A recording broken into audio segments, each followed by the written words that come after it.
ऐश्वर्या हमारे साथ जुड़ रहे हैं फोन लाइन पर। ऐश्वर्या, जहां तक कल की मीटिंग की बात करें उसमें फैसला लिया गया है कि अक्टूबर के एंड तक सीट शेयरिंग पर फैसला लिया जा सकता है, पर वहीं पर यह भी बताएं कि क्या ऐसा डिस्कशन हुआ कि जो फॉर्मूला 2024 में अपनाया जाएगा वही आने वाले असेंबली इलेक्शंस में भी फॉलो किया जाएगा?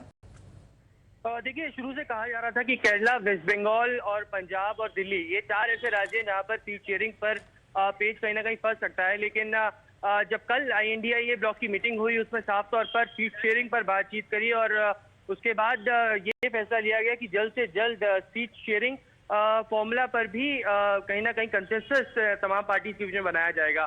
ज्वाइंट पॉलिटिकल रैलीज की भी बातचीत करी गई और उसमें यह फैसला लिया गया कि भोपाल में अक्टूबर के पहले हफ्ते में एक ज्वाइंट रैली INDIA ब्लॉक की तरफ से की जाएगी। लेकिन कहीं ना कहीं क्योंकि स्टेट इलेक्शंस भी हैं और जनरल इलेक्शंस भी कई राज्यों के जनरल इलेक्शंस भी 2024 में है, इसको देखते हुए किस तरीके से कंसेंसस बनेगा वो एक बहुत महत्वपूर्ण बात होगी। क्योंकि वेस्ट बंगाल की तरफ से, TMC की तरफ से ये कहा गया है कि वो ज्यादा से ज्यादा सीट चाहते हैं। इस पर क्या स्टेट इलेक्शंस में जिस तरीके से सीट शेयरिंग के लिए बात होगी, क्या वही फॉर्मूला जनरल इलेक्शंस पे अपनाया जाएगा, इसको लेकर आगे जो कोऑर्डिनेशन कमेटी की अगली बैठक होगी जो कि पार्लियामेंट सत्र के बाद होगी, उस पर फैसला लिया जाएगा। जी, लेकिन ऐश्वर्या, क्या कोई ऐसे बड़े फैसले लिए गए हैं या नहीं? क्योंकि सीट शेयरिंग का एक ऐसा मुद्दा है, लेकिन प्रधानमंत्री अगला कौन बनेगा उसका चेहरे के ऊपर भी बताया जा रहा है कि कोई फैसला या निर्णय या डिस्कशन भी नहीं हुआ है।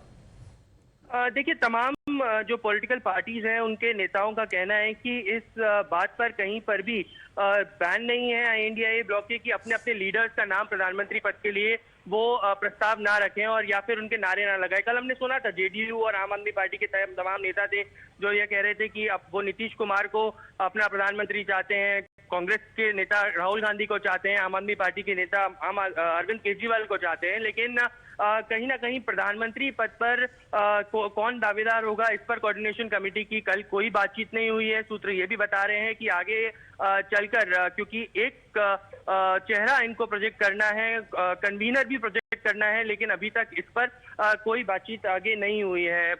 देखा ये जाना है कि आगे जिस तरीके से जो पब्लिक रैली होने वाली है भोपाल के अंदर, उसमें कौन कौन सी पार्टी शामिल होंगी, क्योंकि कल भी CPIM इस पूरी कोऑर्डिनेशन कमेटी की मीटिंग से नदारद थी। उन्होंने अपना अभी तक मेंबर इसके लिए प्रस्ताव के लिए नहीं भेजा है। आगे चलकर किस तरीके से INDIA ब्लॉक आगे बढ़ती है और संसद सत्र में भी एकजुटता इनके बीच में रहती है या नहीं रहती है, ये भी देखने लायक बात होगी। तो जानकारी के मुताबिक ये भी पता चल रहा है कि बैठक में कांग्रेस और आम आदमी पार्टी को भी अपने मुद्दे सुलझाने के लिए कहा गया है, तो काफी अहम जानकारी इसको लेकर प्राप्त हो रही है। ऐश्वर्या, शुक्रिया हमारे साथ जुड़ने के लिए। But as far as the BJP is concerned, which has been banking on Modi's leadership to win elections, is looking forward to build on the achievement as it sets a tone for poll campaign in 5 states and the 2024 Lok Sabha contest. Now, while the BJP seems to be confident that the euphoria of G20 will help its prospects, opposition, however, seems to be completely dismissive. The बड़ा सवाल अभी फिलहाल उठता हुआ नजर आ रहा है कि क्या जो G20 की जो सफलता है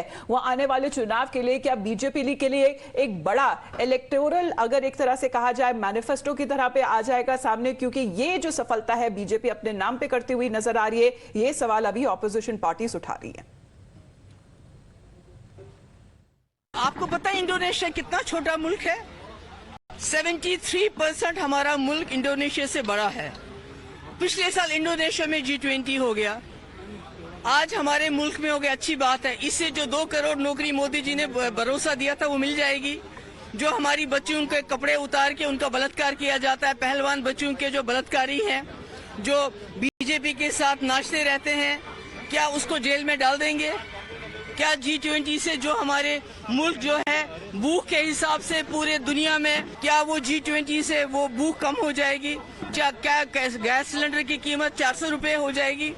लोकतंत्र में कोई भी रैली कुछ भी करने का सबको अधिकार है, लेकिन देश जानता है कि मोदी साहब ने जो 9 साल में किए वो पिछले UPA के शासन में यही मंडली थी। कोई बेल पर है, टीचर्स पैसे लेने के बदले में, हर राज्यों की अपनी अपनी क्वालिटियां हैं पिछले 10 साल के UPA शासन की, ये भी देश देख रहा है। तो रैली करने का चुनाव है, उनका अधिकार है, वो करेंगे। All right, now let's get you some more updates as far as the recently concluded G20 event is concerned, which was hosted by Bharat, and it was an outstanding success with consensus, guarantee and magic being the standout features. तो अगर host country के बारे में बात करें भारत का, और बहुत बड़ी कामयाबी और सफलता जो भारत के नाम लगी है, अगर हम बात करें जहां तक अगर बायोफ्यूल अलायंस की बात करें, इकोनॉमिक कॉरिडोर के बारे में बात करें, और यहीं पर पुष्प वर्षा से स्वागत किया गया प्रधानमंत्री नरेंद्र मोदी का कल शाम जो बीजेपी के मुख्यालय जब वो जहां पहुंचे।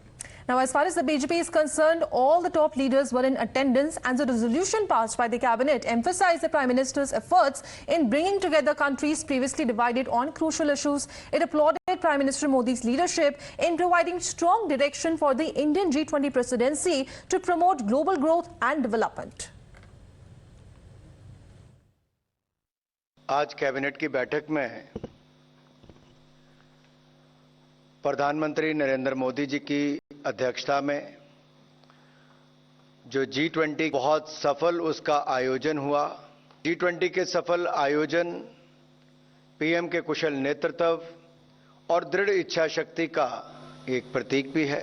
न्यू दिल्ली डिक्लेरेशन में आम सहमति बनाना ये अपने आप में दिखाता है कि भारत की बढ़ती ताकत। आज भारत ग्लोबल एजेंडा सेटिंग में अहम भूमिका निभा रहा है। भारत ने सदा इंक्लूसिव ग्रोथ की बात कही, G20 फोरम को और इंक्लूसिव बनाने की बात कही, और अफ्रीकन यूनियन का G20 में शामिल होना ये उसको सिद्ध करता है।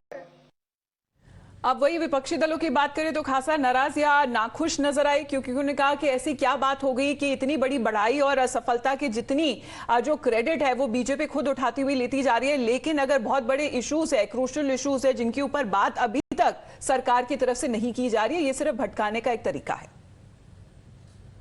What else they will do? That is what one should have expected. They will celebrate. They will celebrate.